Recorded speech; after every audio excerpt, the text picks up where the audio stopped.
Good morning 7th class. Today we are going to start chapter number 2 of geography. ठीक है, आज हम geography का चैप्टर नंबर 2 स्टार्ट करेंगे। ठीक है, चैप्टर का नाम क्या है? Processes changing the face of the earth.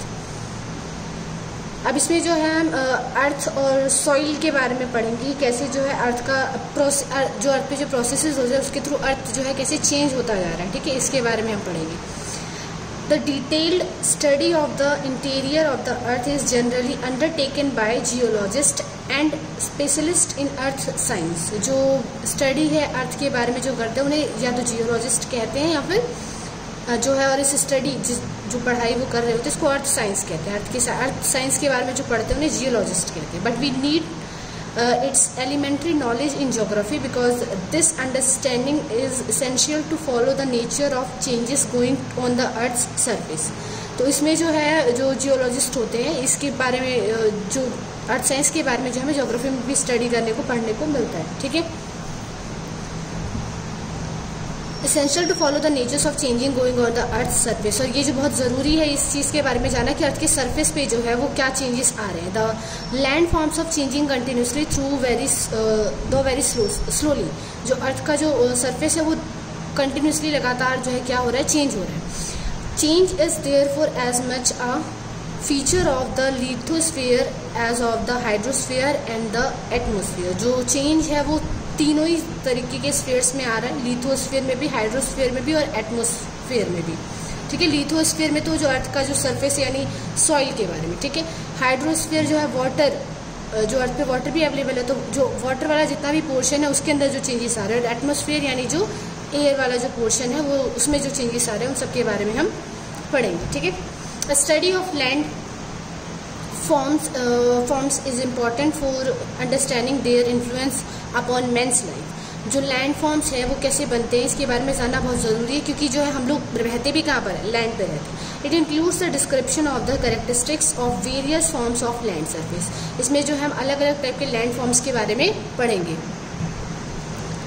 The surface of the land consist of a variety of land forms such as mountains, plateau, plains and valleys. जो land forms है उनमें आप पहाड़ को देख सकते हैं। प्लेटो एरिया ऐसा एरिया होता है जहाँ पे थोड़ी हिल्स भी होती हैं और साथ में जो है प्लेन्स भी होता है, समतल भूमि भी होती है। प्लेन्स और वैलीज यानी घाटी। These land forms are changing continuously through though very slowly. और ये जो लैंड फॉर्म्स है धीरे धीरे जो है क्या हो रहे हैं, चेंज हो रहे हैं। Man is more aware of the sudden changes produce by floods और earthquakes then the gradual changes which are wide spread.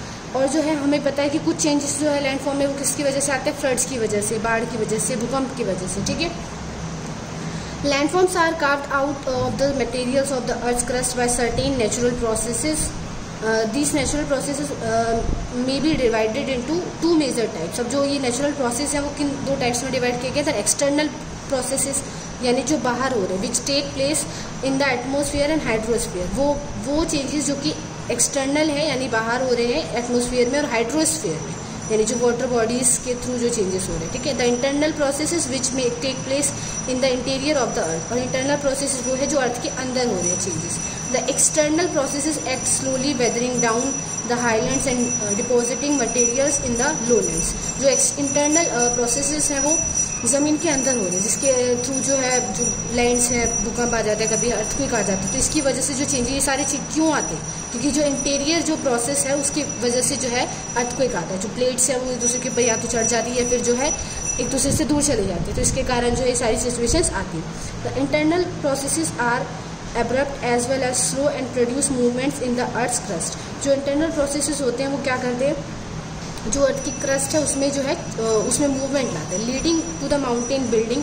और इसकी वजह से क्या होता है, पहाड़ भी कभी कभी बिल्ड हो जाते हैं। वॉल्केनिक इरप्शन और अर्थक्वेक, यहाँ तक कि ज्वालामुखी या फिर भूकंप जो है ये सारे इंटरनल प्रोसेसेस की वजह से आते हैं। The nature of the landscape at a place is related to the relative importance of both these process and the period of time during which these process have been acting in the area। ये जो internal processes हैं इसके कारण कभी कभी landscape भी होता है। जो पहाड़ों पे आपने देखा होगा ना कि जो पहाड़ है वो गिर जाते हैं, तो जो लैंडस्केप भी होता है ये भी किस वजह से होता है, इंटरनल प्रोसेसेस की वजह से। तो कुछ ऐसे डिजास्टर हैं जो कि इंटरनल या ज़मीन के अंदर जो है कुछ ऐसी मूवमेंट्स होती है जिसकी वजह से जो है इस तरीके के डिजास्टर आते हैं। एक्सटर्नल प्रोसेसेस के बारे में हम पढ़ेंगे अब। External processes act on the rocks exposed to the surface of the land. Changes in weather condition affect the rocks and break them into smaller particles. जो है एक्सटर्नल प्रोसेसेस वो प्रोसेसेस जो कि अर्थ सरफेस के ऊपर हो रहे हैं, ठीक है। जैसे हवा के चलने की वजह से जो रॉक पार्टिकल्स होते हैं वो छोटे छोटे पीसेस में डिवाइड हो जाते हैं। The particles are transported by the moving agent such as river and winds over vast distances and get deposited in the lowlands or the sea floor. और जो रॉक्स है वो स्मॉल पार्टिकल्स में किस वजह से डिवाइड होता है? रिवर, वाटर फ्लो की वजह से, हवा की वजह से, ठीक है। और फिर जो है वो एक प्लेस से दूसरे प्लेस तक ट्रांसफर हो जाता है, ठीक है। These processes are called gradational process. The erosion of the highlands is known as degradation as material is remove from such region. जो हाईलैंड जो पहाड़ी एरिया होता है वहाँ पे जब इरोजन आ जाता है, मैंने आपको बताया था इससे पहले वाले कभी चैप्टर में कि इरोजन का मतलब क्या होता है, जब सॉइल की जो फर्टिलिटी होती है वो कम हो जाती है, ठीक है। तो जो ये हाईलैंड्स होते हैं, पहाड़ जो होते हैं, उनमें जो कटाव आ जाता है, इरोजन हो जाता है, इसको क्या कहते हैं? Degradation. Deposition of material in the lowlands is called aggradation. और जो फिर वो जो मटेरियल है जो कि वहाँ से कट के नीचे गिरा है, लैंडस्लाइड हुआ है, तो वो जहाँ पे डिपॉजिट हुआ है वो एग्रेडेशन कहलाता है। As the level of the land is raised in by the process, ठीक है। फिर वो जहाँ पे डिपॉजिट हुआ है तो वो वाला जो ये जो प्रोसेस है ये क्या कहलाता है? एग्रेडेशन। और जो है उसका कटाव जो है वो डिग्रेडेशन है। Weathering is a process by which the rocks exposed to the surface get broken up into smaller particles. जो जलवायु है उसकी वजह से भी क्या होता है, जो रॉक्स होते हैं वो भी स्मॉल पार्टिकल्स में डिवाइड हो जाते हैं वातावरण की वजह से। Rocks break up when they are exposed to the weather phenomena like changes in temperature, humidity and precipitation. जो वेदर है, वेदर की वजह से भी कभी ह्यूमिडिटी बढ़ जाती है, टेम्परेचर बढ़ जाता है, इस वजह से भी क्या होता है, जो रॉक पार्टिकल्स होते हैं वो स्मॉल पीसेस में डिवाइड हो जाते हैं। The rocks break down in the places where they occur, they are not disturbed from their places. The effect of weathering is to produce a mantle of loose weathered particles on the surface. जो weathering है, आसपास की जलवायु, humidity बढ़ने की वजह से भी जो स्मॉल पार्टिकल्स होते हैं वो क्या हो जाता है? डिवाइड हो जाता है। The layer of weathered particles protects the underlying laying rocks from further weathering, and the chemical and organic changes taking place in this layer led to the formation of soil. और इस वजह से जो है क्या होता है, वो जो रॉक पार्टिकल्स होते हैं स्मॉल पार्टिकल में चेंज होकर सॉइल क्रिएट करते हैं, मिट्टी में जो है चेंज हो जाते हैं। Thus weathering is basic to the process of formation of soil. जो वेदरिंग है वो सॉइल की फॉर्मेशन में बहुत ज़्यादा इंपॉर्टेंट होता है, ठीक है। नेक्स्ट टॉपिक क्या है? Agents of gradation. अब जो है ये जो ग्रेडेशन होता है ये किस वजह से होता है?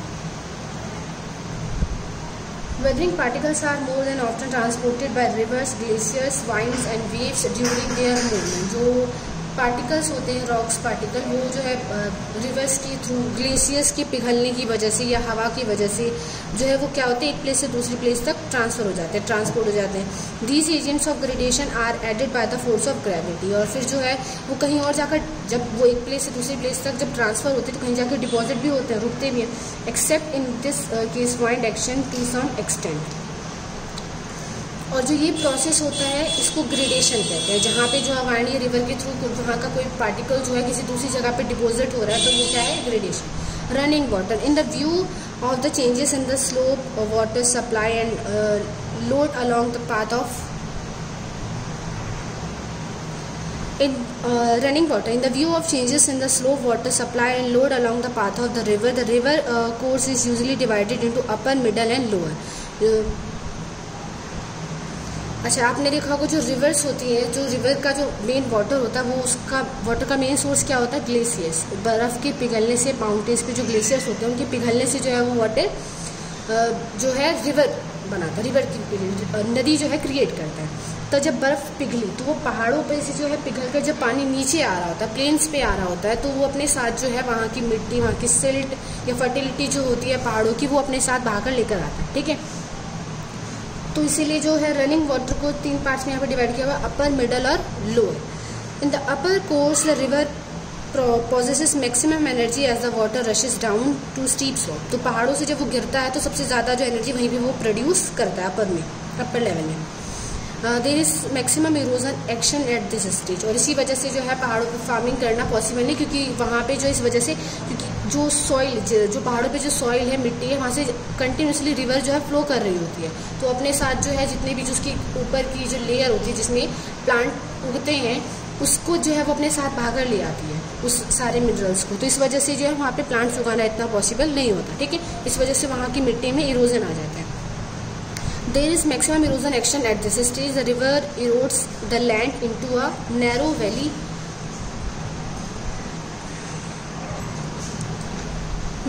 using the weathered particles as sharp tools. Such narrow, steep, sided valleys are called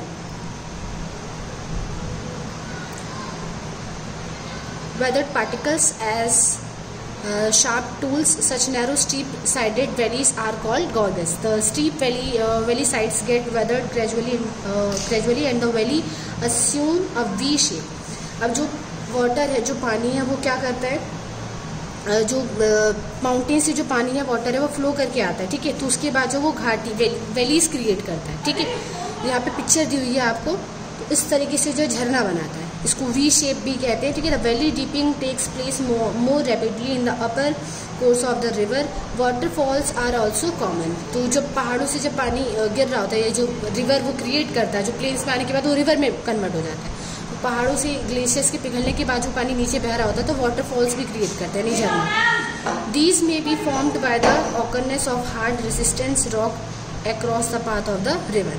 The rapid erosion at the side of the waterfall may result in the displacement of waterfall in the upstream direction, leading to a decline in its height. तो जब झरने में से पानी गिर रहा है, तो जहाँ पे भी वो वाटरफॉल क्रिएट हो रहा है, तो वहाँ पे जो सॉइल है वो क्या कर रहा है, अपने साथ जो है सॉइल के अंदर जो सिल्ट है या जो भी और मिनरल्स है उसको अपने साथ ले जा रहा है वहाँ का, ठीक है। और फिर जब प्लेन्स में जब वो रिवर है, जब प्लेन्स में जब बहेगी, तो अपने साथ जो है वो जो भी सिल्ट वगैरह लेकर गई है वहाँ पर वो उसको डिपॉजिट कर देगी, ठीक है। नेक्स्ट क्या है, in the middle course the slope of a valley is less than in upper course and the valley side eroded and the widening of the valley takes place. इसके बाद जो रिवर है वो माउंटेन से flow होने के बाद जो है प्लेन्स में जाती है, ठीक है। वहाँ पे जाने के बाद जो वैली यानी घाटी क्रिएट करती है, ठीक है, नदी के आसपास का area valleys. A broad flood plain is formed and the valley side assume a gentle slope. जो घाटी का साइड होता है उसमें जो है प्लेन्स क्रिएट होता है, ठीक है। और यहीं पर जो ज़्यादा जो रिवर होता है उसका यूज़ फार्मिंग, रिवर के वाटर का यूज़ फार्मिंग के लिए, बाकी चीज़ों के लिए किया जाता है। The river channel occupies only a small part of the flood plain and the river channel develops broad sweeping curves on the flat plains. Such curves in the river channel are called meanders. अब जो river है जब वो flow कर रही होती है पहाड़ों से नीचे आने के बाद, जब वो प्लेन्स में आती है तो रिवर की तरह जो है फ्लो करती है। कुछ जो वाटर होता है फ्लड के आने की वजह से या बाढ़ आने की वजह से जो है कुछ जो पोर्शन होता है उस रिवर का वो कट के जो है अलग एक रिवर, स्मॉल रिवर, छोटी सी रिवर या झील जो है लेक क्रिएट कर देता है, ठीक है। In the lower course, the slope of the valley floor is the least and the river is unable to transport all the sediments and its channel. The lower course, जो सबसे नीचे वाला portion होता है उसमें क्या होता है, जो ढलान से पानी गिरने के बाद जो है वो अब वहाँ पे जो वाटर फ्लो होता है वो बहुत ज़्यादा धीरे हो जाता है, ठीक है, प्लेन्स में आने के बाद। और जितने भी जो सेडिमेंट्स या जो भी वो अपने साथ मिनरल्स लेकर आए उसको वहाँ पे डिपॉजिट कर देते हैं। Therefore, deposition is the dominant process here, and the flood plains become larger than in the middle course. और यहाँ पे जो है जो वाटर होता है वो मिडिल कोर्स से ज़्यादा होता है, और बाढ़ भी जो है यहाँ पे मिडिल कोर्स से ज़्यादा आती है, ठीक है। The deposition of material in the river channel result in the formation of branches of river और डिस्ट्रीब्यूटरीज, ठीक है। तो जो लोअर कोर्स होता है, जो सबसे नीचे वाला लेवल होता है, इसमें क्या होता है, जो रिवर है वो फाइनली फ्लो कर रही है तो अपने साथ जो सिल्ट लेकर आते हैं उसको डिपॉजिट कर देती है, ठीक है। और यहीं पर जो है रिवर के और ब्रांचेस, मतलब जो एक रिवर है वो जब बह रही है तो वो अपने साथ जो अलग अलग धाराओं में अलग अलग जो है ब्रांचेस में डिवाइड हो जाती है, ठीक है। और कुछ रिवर्स ऐसी होती है जो कहीं और से बहकर जो है जो मेन रिवर है उसमें आकर मिलती है, तो उसको ट्रिब्यूटरीज कहते हैं, ठीक है। डिस्ट्रीब्यूटरीज यानी सहायक नदियाँ, जो कि छोटी नदियाँ, ऐसी नदियाँ जो बड़ी नदी में जाकर मिल जाती है, तो उसको डिस्ट्रीब्यूटरीज कहते हैं, ठीक है। तो वो भी जो अपना वाटर किसमें जो लॉन्ग रिवर है उसमें आकर मिला देती है। The the area covered by such deposit and criss crossed by a number of distributaries is called the delta. तो ऐसा एरिया जहाँ पे जो है जो रिवर्स है वो अपना जो भी सिल्ट वगैरह लेकर आ रही है वो जहाँ पे डिपॉजिट कर देती है, और उस प्लेस पे जहाँ पे जो रिवर है वो ओशियन से जाकर महासागर पर जाकर मिलती है, उसको क्या कहते हैं, डेल्टा।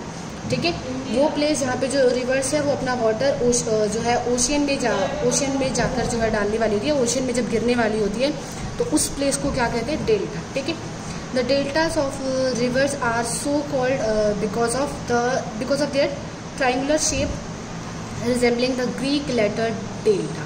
जो ये ट्राइंगुलर शेप की वजह से जो इसको डेल्टा कहते हैं, ये ग्रीक वर्ड है। The deltas of river contains fertile deposit of alluvium, all reverse do not form deltas.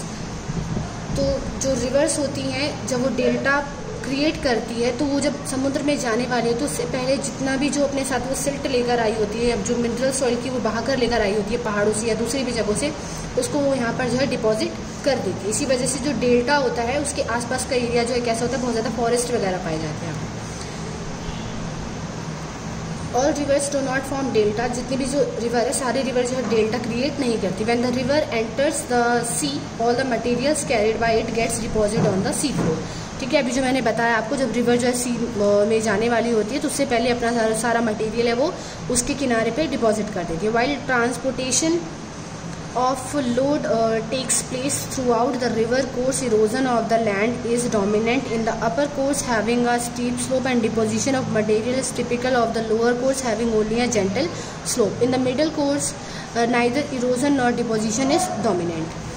अब क्या होता है, अपर कोर्स जब रिवर जो है जो वो माउंटेन से बहकर आ रही है तो जो अपर पोर्शन है उसमें जो उसने क्या किया है, उस अपर पोर्शन में जो है सॉइल जो है वो इरोज हो गई है। ठीक है, वहाँ पे जो है फार्मिंग नहीं की जा सकती क्योंकि जितना भी उसका मिनरल है वो रिवर के फ्लो की वजह से जो है बह गया है। लेकिन जो मिडल कोर्स है और जो डेल्टा वाला पोर्शन है सबसे लोअर कोर्स, वहाँ पर जो है बहुत सारा मिनरल वो क्या करते थे, डिपॉजिट करते थे। तो वो एरिया जो है या वहाँ की जो सॉइल है वो बहुत ज़्यादा क्या होती है, फर्टाइल होती है। ठीक है, तो इस वजह से जो है इस तरीके से क्लियर हो जाता है। जो मिडल कोर्स है वो ना ज़्यादा इरोज होता है और ना ही जो है उसमें वहाँ पे कुछ रिवर डिपॉजिट कर रही है। ठीक है, तो ये आपने पढ़ा कि रिवर जो कैसे फ्लो करती है, कहाँ कौन से एरिया में फ्लड वगैरह आते हैं, मिडल वाले में और जो लास्ट पोर्शन होता है वहाँ पर। ठीक है, लोअर में। अब इसके आगे अंडरग्राउंड वाटर से हम अपनी नेक्स्ट वीडियो में पढ़ेंगे।